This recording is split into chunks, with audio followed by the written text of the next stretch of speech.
Sebuah laporan yang beredar pada Kamis 15 Mei mengungkapkan potensi ancaman signifikan yang ditimbulkan oleh rudal-rudal kelompok Houthi di Yaman terhadap pesawat tempur siluman canggih milik Amerika Serikat F-35.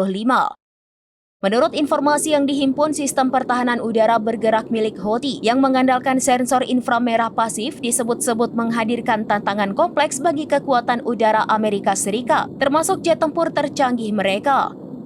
Bahkan disinyalir bahwa sistem rudal Houthi hampir berhasil menjatuhkan formasi pesawat tempur gabungan Amerika Serikat yang terdiri dari F-35 dan beberapa F-16 Viper dalam sebuah operasi serangan udara yang dilancarkan di Yaman pada musim semi lalu.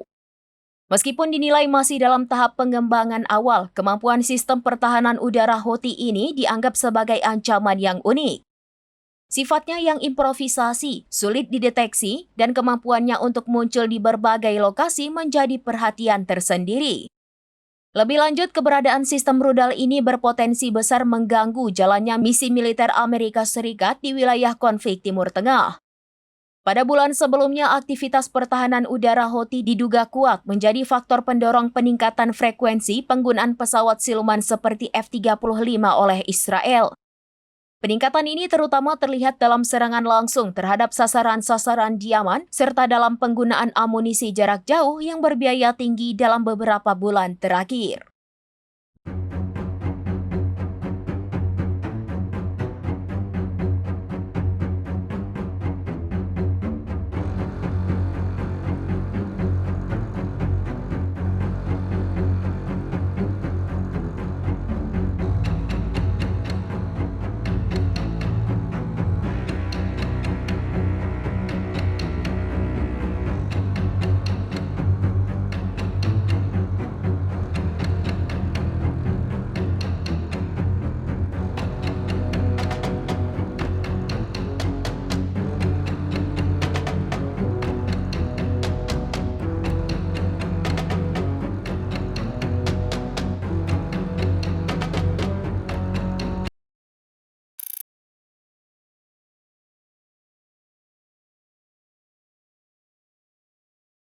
Download Tribun X sekarang, menghadirkan lokal menjadi Indonesia.